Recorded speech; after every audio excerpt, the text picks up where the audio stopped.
Assalamualaikum warahmatullahi wabarakatuh. Hello guys. So, how are you today? I hope you are all well. So, and we are always healthy and long life. Amin. Okay. First, let me introduce myself. My name is Putri Dewi Lestari, and I am from class A 2021, majoring in English education at Mula Warman University. It's really nice to see you. I hope you guys enjoy my explanation, and oh yeah, you guys can call me anything like Mrs. or Sis, sister, as long as you feel comfortable. It's not a problem. Okay. Okay, I will. Okay, the intent and or the purpose of this video is I made is to provide a lesson about the figurative language contained in William Blake's The Tiger poem. From this video, we will learn to deal with various figurative language and example from the Tiger poem. But before that, I hope that all of you can pay attention to it seriously, because if you already understand the figurative language, then it will be easy for you to determine the figurative language of any poem. Okay? But before that, let's pray according each other belief, so that in learning we are given the confidence of understanding what we are learning. Okay? Pray begins.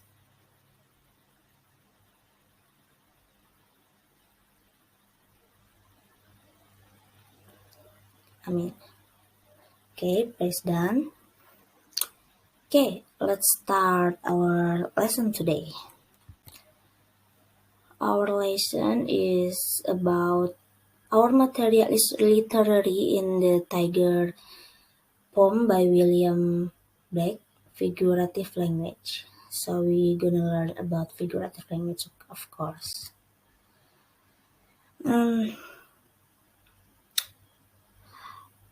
Okay. So in this slide, as you can see in this slide, there is a photo of Mr. William Blake, because the poem that we will use as an example of the use of figurative language is the Tiger poem, which is the work of him. So it would be better if we know a little about him. Okay, so first, William Blake was born in London on November 28, 1757, to James, a hosier, and Catherine Blake. Two of his 6 siblings died in infancy. From early childhood, Blake spoke of having vision. At 4, he saw God put his head to the window. Around age 9, while walking through the countryside, he saw a tree filled with angels. Although his parents tried to discourage him from lying, they did observe that he was different from his peers and did not force him to attend a conventional school. Instead, he learned to read and write at home. At age 10, Blake expressed his wish to become a painter, so his parents sent him to drawing school. Okay, in 1782, Blake married an illiterate woman named Catherine Boucher. Catherine Boucher. Blake taught her to read and write, and also instructed her in draughtsmanship. Later, she helped him print the illuminated poetry for which he is remembered today. The couple had no children. Okay, Blake's first printed work, Poetical Sketches, in 1783, is a collection of apprentice verse, mostly imitating classical models. The poem protests against war, tyranny, and King George's treatment of American colonies. Okay. Blake's final years, spent in great poverty, were cheered by the admiring friendship of a group of younger artists who called themselves the Ancient. In in 80 in 1818, he met John Linnell, a young artist who helped him financially and also helped to create new interest in his work. It was Linnell who in 1825 commissioned him to design illustration for Dante's Divine Comedy, the cycle of drawing that Blake worked on until his death in August 12, 1827. Okay, that's a brief introduction about Mr. William Blake. If you want to know more about him, you can search in Google. Okay, next. Okay, let's move on the next slide. On this slide, we can see together that this is the text or content of a poem from William Blake, The Tiger. You can see the text in here. You can read this poem, okay? And I will play the audio of this poem so that we can read the poem correctly. Please listen carefully, okay? Please listen carefully and pay attention so that you can read the poem with the correct expression. Okay, I will play the audio.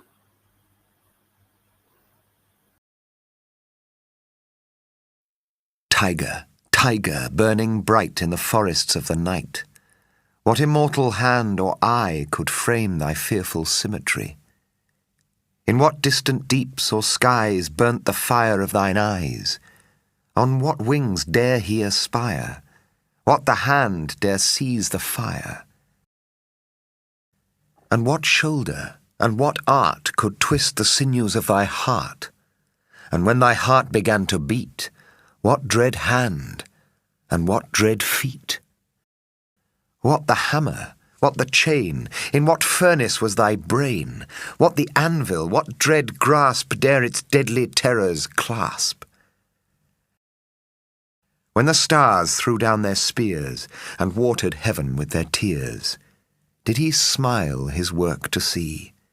Did he who made the lamb make thee? Tiger, tiger, burning bright in the forests of the night, what immortal hand or eye dare frame thy fearful symmetry?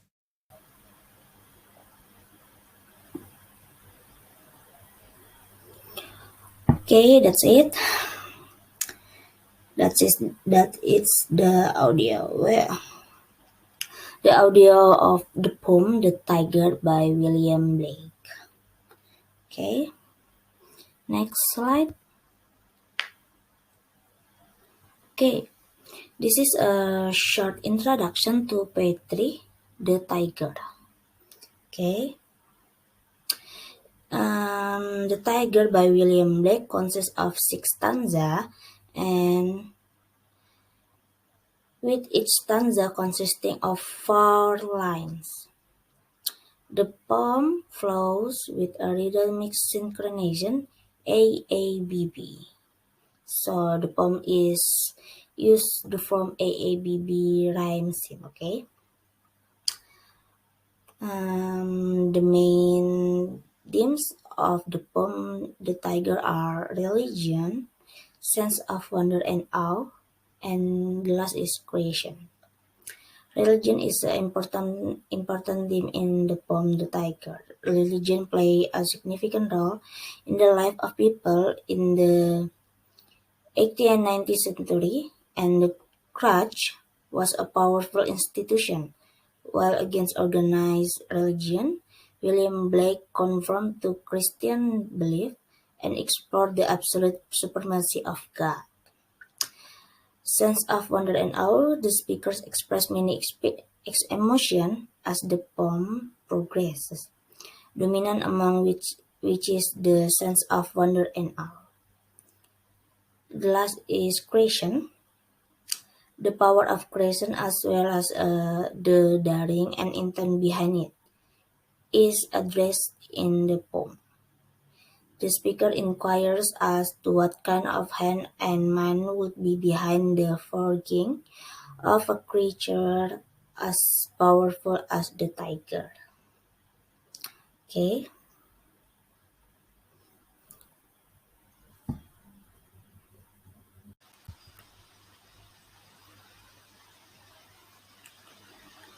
Okay. So in this slide, we can know that the overall meaning of the poem is. You can read on the slide what it means. What it means. Sorry. It means the speaker expressed amazement at the form of a fierce tiger and wonders about the intent behind its creation. The tiger is also compared to the lamb, thus reflecting to the binary opposition of good and evil in the world. Okay, so that's the meaning of the poem The Tiger. Okay, next slide. Okay, let's start.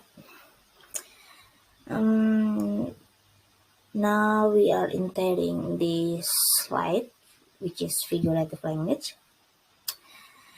Uh, Please, I don't get bored to remind you to guys to keep paying attention and focus on the material. I explain. Okay, you can arrange the comfort position, and after that we can start the material. First, what is figurative language is? Can anyone answer? Hmm? Answer? Mm-hmm. Mm-hmm. Okay. So, figurative language is in the literature, especially in the poetry, where writers appeal to the sense of the readers. Through figurative language, writers usually use specific phrase or word to express something beyond the literal meaning. Sometimes figurative language is used to present a comparison in the poetry and in the poetry in an interesting manner. The use of this type of language is essential when the writers want to give the readers a detailed insight into the subject of the work. The significance of the figurative language is noticeable as it allows the writers to relate to the readers. Well, that's a short definition of figurative language. Okay, next is now we will start using the poem The Tiger as an example of the use of figurative language. As you can see on this slide, guys, there are several figurative language that can be found in the poem The Tiger. And this is what I will explain in more detail, but it doesn't rule out the possibility that there is a figurative language that I didn't include, maybe because of my lack of knowledge. So I am apologize. Okay, but you can look for it yourself well as an addition to your lesson. So you can search in Google, for example. Okay, first the figurative language that we will um, learn is imagery.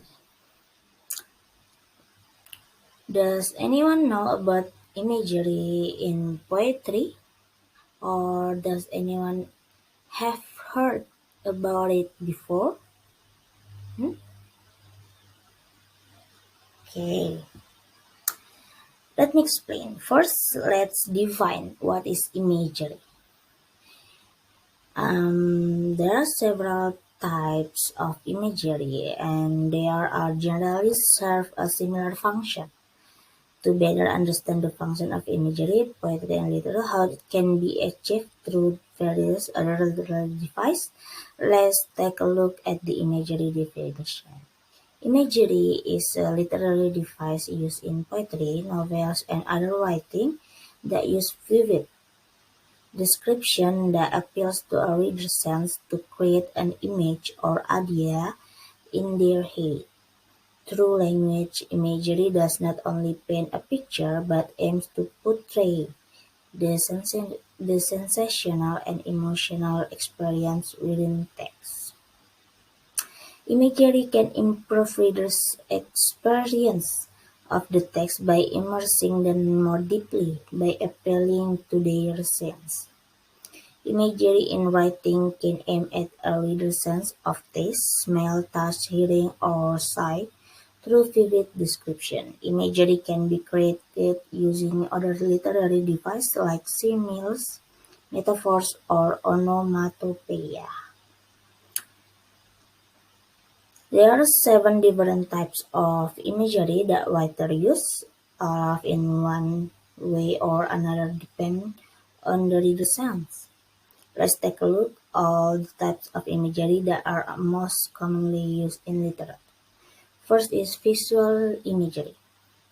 Visual imagery is most likely what people think of when they hear the term imagery. It uses qualities of how something looks visually to best create an image in the reader's head. These visual qualities can be shape, colors, light, shadow, or even patterns. Next is auditory imagery. Our next type of imagery is auditory imagery. This type of imagery appeals to the reader's sense of hearing.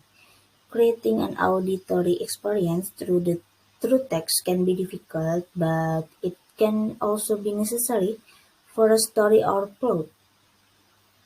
For example, the sound of war can be necessary to immerse the reader into our novel. This may describe gunfire, explosions, screams, and helicopters. The third is gustatory imagery. Gustatory imagery is a type of imagery that aims at a reader's sense of taste. This would most commonly be used to describe food as a character it is. Fourth is of olfactory imagery. Olfactory imagery is used when writers want to appeal to a reader's sense of smell. Five is tactile imagery. To create a sensory experience of touch through text, writers utilize tactile imagery. The sixth is kinetics imagery. Kinetics imagery is used to describe the sensory of experience of motion. Speed, slowness, falling, or even fighting can be written with kinetic imagery. The last but not least is our organic imagery. Organic imagery appeals to the most primitive sensations in the human experience, such as hunger, fatigue, fear, and even emotion. It can be quite difficult to describe the emotion of a sorrowful character or desperate character. Okay. In the poem The Tiger by William Blake, Blake used imagery to question what kind of being could create anything as sorry. After knowing the various type of imagery, let's look at the poetry now. William Blake um, use first is fire. The imagery of fire evokes the fierceness and potential danger of the tiger, which itself represents what is evil or dreaded. Tiger, tiger, burning bright in the forest of the night. Blake begins conjuring the image of the tiger's eyes burning in the night, in the darkness, in what distant deep or skies burn the fire of the night. He continues before asking what the hand there sees the fire. In fact, furnace why the break. Here the image of hand bring forth subsequent imagery of creature. Next is immortal being. Blake used imagery to question what kind of being could create anything as fierce as a tiger. What immortal hand or eye could frame thy fearful symmetry? On what wings dare he aspire? Blake creates an image of an otherworldly, supernatural being, and what shoulder and what art could twist the sinews of the art? What dread hands and what dread feet? What dress grabs? There it deadly terror scribes. This work conjure a being with terrible strength, a one that might also harbor malicious intent. The third is Christianity. Blake used Christianity imagery to question whether the beneficent God would create the tiger and thus other potential horror in the world. The last is nature. Blake set his poem in nature use image of the forest and the sky. Tiger, tiger, burning bright in the forest of the night. Evoke the image of glowing eyes that pierce the night, a time when fears arise out of the darkness.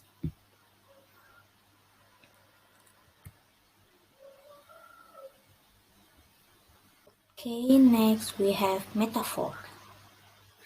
We have metaphor. Metaphor is a common figurative language. Is often used in poetry. A metaphor is a figure of speech that makes a comparison between two non-similar things. As a literary device, metaphor creates implicit comparison without the express of use of like or as. Metaphor is a means of asserting that two things are identical in comparison rather than just similar. This is useful in literature for using specific image or concept to state abstract truths. Sorry. Okay. In literature, the different types of metaphor to show symbolism are standard, implied, visual, extended, mixed, and depth. First is standard metaphors. Standard, direct, and explicit are names for a simple metaphor where the comparison is obvious and direct. All other types are defined based upon the understanding of standard metaphor. Second is implied metaphors. An implied metaphor is also known as implicit or indirect, compares to dissimilar things without identifying one of them. This metaphor do not identify the tenor. The third is a visual metaphor. Use graphic element to suggest a specific connection between objects. Advertiser and artists commonly use this metaphor in art, advertising, and films. Next is extended metaphor. An extended metaphor is a comparison that occurs over multiple lines, page, chapters, or an entire work. Its use allows readers to develop complex comparison and foster insightful connection. Next is mixed metaphor. Mixed metaphor combines two unrelated metaphors, creating an illogical comparison. Ultimately, there is no connection between the compared items. Writers typically use mixed metaphor to produce a comedic effect or highlight the naivety or ignorance of a character. The last is dead metaphor. A dead metaphor occurs when the original meaning of the comparison is lost either due to excessive repetition or semantic shift, words losing or changing their initial meaning over time. Sorry. Readers understand this metaphor without knowing their original connotation, therefore they are viewed more literally in a reader's mind. Okay, let's see in the poem. In the poem of The Tiger by William Blake, metaphor is used in the line "in the forest of the night" and "burn the fire of the night." Okay. In the first is used in the second line "in the forest of the night." Blake compares the tiger with the darkness and repression. The second use in the sixth line, "burn the fire of the night."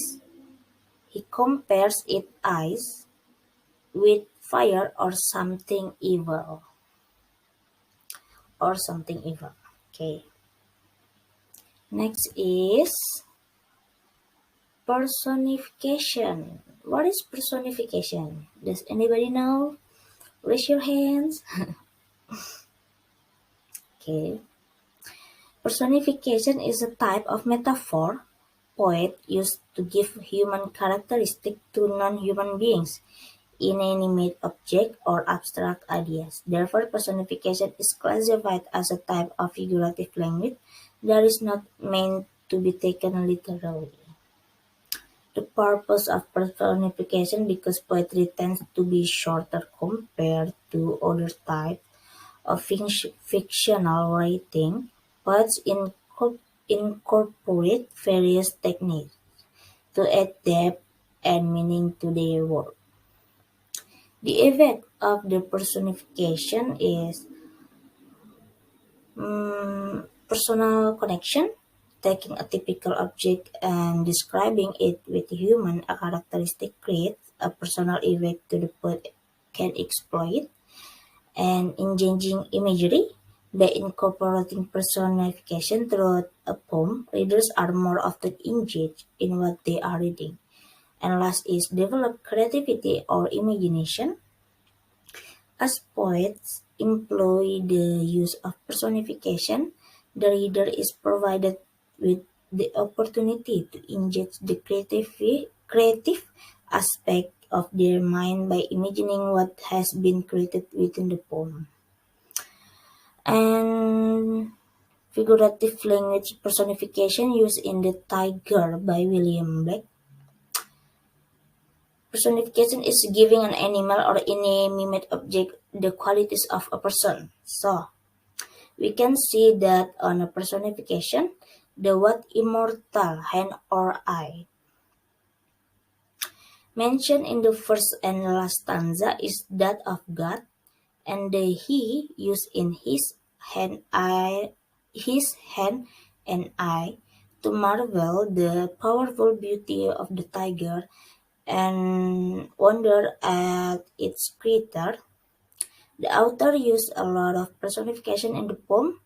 What dread hand and what dread feet. Blake used hand and feet in this stanza to represent the tiger's paws. That means the dread of human. Another personification are representing in when the stars threw down their spears and watered heaven with their tears. Tears and through are the keywords that Blake used to describe the star's action as human. Okay. Next, symbolism. I'm sorry. I think it's typo. Symbolism. Symbolism in literature is a tool of figurative language where an image, object, idea, or symbol is used to represent something other than its literal meaning. It is a common technique used by writers in both fiction and non-fiction text to emphasize a theme or make point about the nature of story. Symbolism used in The Tiger by William Blake is the tiger. The tiger is therefore symbolic of God's ability to be violent and frightening, trait which seem to be at odds with the creator who made the small and vulnerable lamb.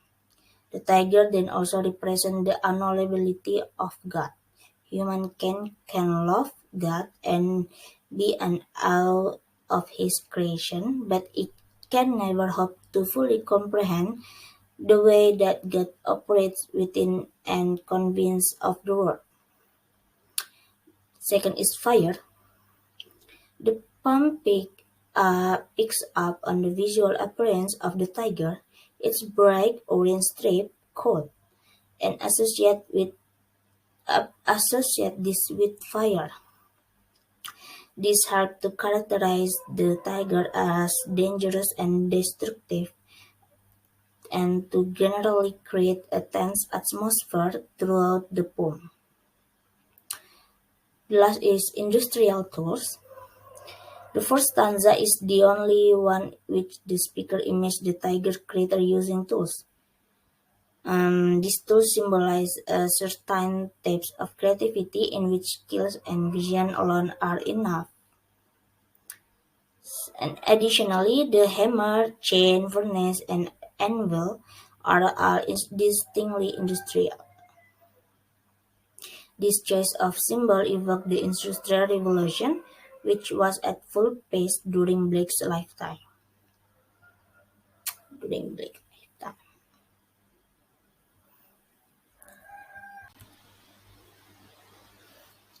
Okay, next is repetition.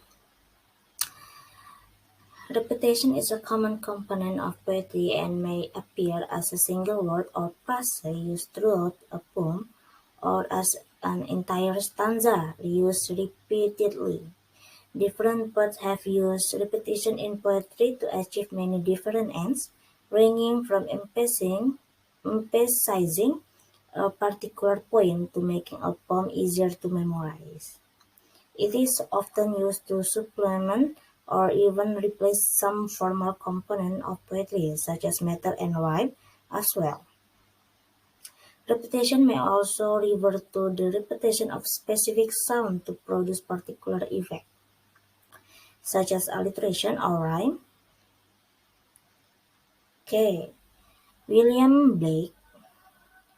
William Blake's The Tiger is a comprehensive poem that poses questions to the reader such as what is the tiger? What is why what is its creation?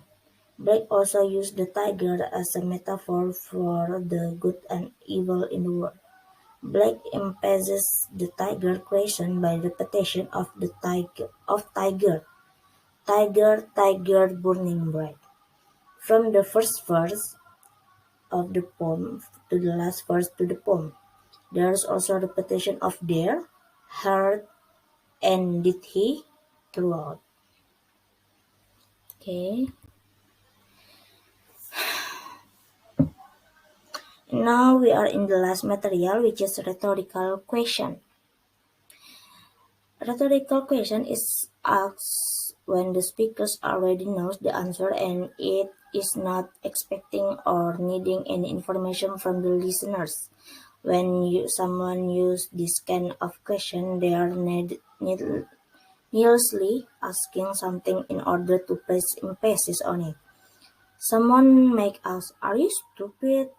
as a way of making sure that listener know the speaker think they are stupid, and as a way of delivering the insult with et gusto.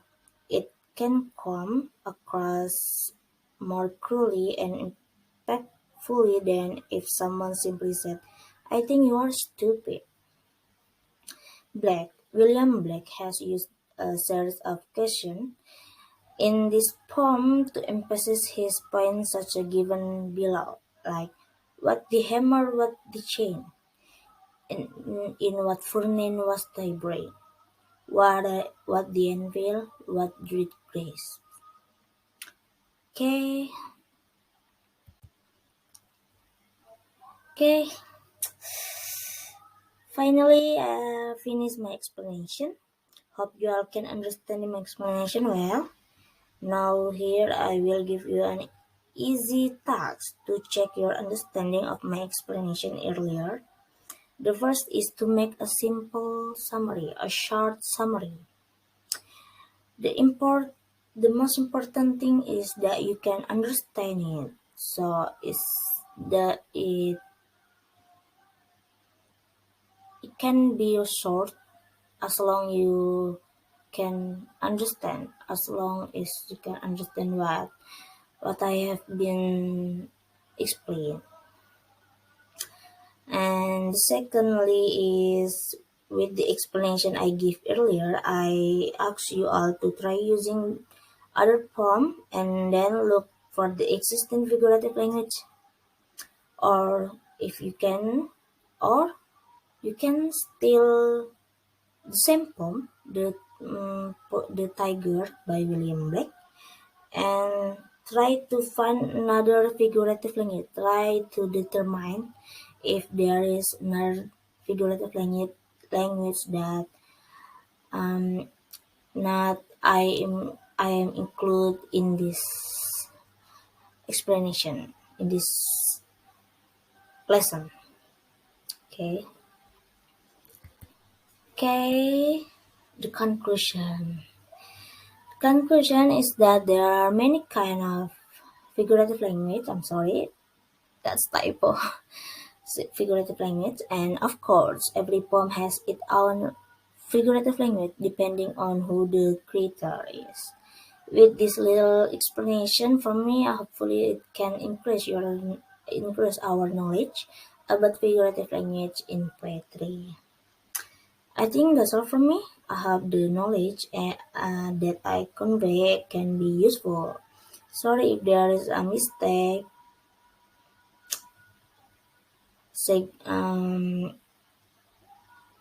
okay, but don't forget to play this video again if you want to learn more, or you want to learn again in case you are forget.